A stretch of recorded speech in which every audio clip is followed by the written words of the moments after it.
Simpleng idea ang paggawa ng pantaboy ng lamok. Ngayon ipapakita ko sa inyo kung paano ito ginagawa. Kaya panoorin mo mga ka-idol. Ito lang ang kailangan para makagawa ng pantaboy ng lamok. Una dyan yung alcohol at saka efficacent. Tapos yung plastic, tapos yung soldering iron, ito naman yung pambutas at yung katol. So ang ginagamit kong katol dito mga ka-idol, yung baygon. Kasi matapang yung amoy niya. Ngayon naman ay pinapainit ko yung soldering iron. Ito yung magbubutas doon sa takip ng plastic. So kailangan mayroon talagang takip ang iyong plastic.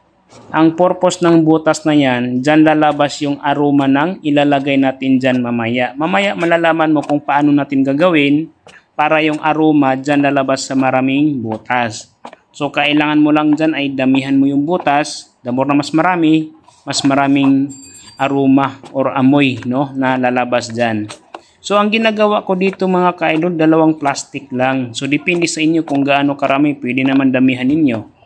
So ngayon mga ka-idol, ito naman kung gusto niyo makatipid-tipid ay ito talaga kasi hindi kainin ng apoy. So ang ginagawa ko ay binabasa ko lang yan para mas lalo siyang lumalambot, para mas matapang yung aroma niya.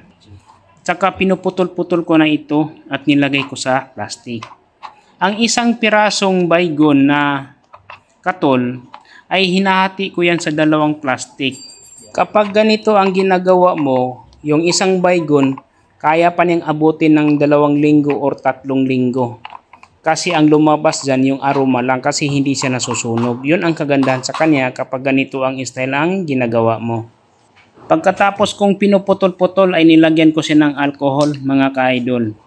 Ayan, sa akin kasi konti lang ang nilagay ko pero depende sa inyo kung mas marami, mas maganda. Pagkatapos niyan mga ka-idol, nilagyan ko siya ng efficacent. Yung ginagamit kong efficacent, ito yung menthol. Ayan oh. Yung menthol kasi, ito yung efficacent na malamig. So mas mabango siya. Yun ang kagandahan sa kanya. Tapos konti lang din nilagay ko, siguro mga isang takip niya. Estimate ko lang yan mga ka-idol, hindi ko na sinusukat. Pagkatapos ko siyang nilagyan ay nilalagyan ko siya ng tubig. Ang purpose naman nito, bakit nilagyan siya ng tubig?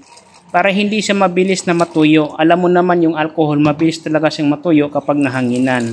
Yun po ang purpose niya. Tsaka nagbago din yung kulay niya. Yun ang kagandahan niya mga ka-idol.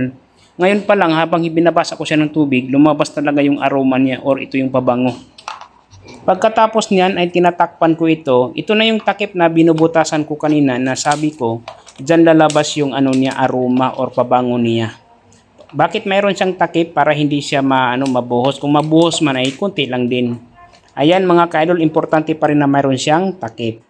Ngayon naman ang ginagawa ko dito ay nilagay ko siya sa sulok-sulok kung saan magtago-tago yung mga lamok. Alam mo naman yung lamok, mahilig sa mga tago-tago sa mga madilim na lugar. Ayan, sa gilid nilalagyan ko na yan para pag dumaan yung mga tao dyan, no, maglakad-lakad, hindi kagatin. Ayan, minsan kasi yung lamok nasa sulok-sulok lang talaga yan. Pag nilalagay ko dyan ay talagang maamoy na nila.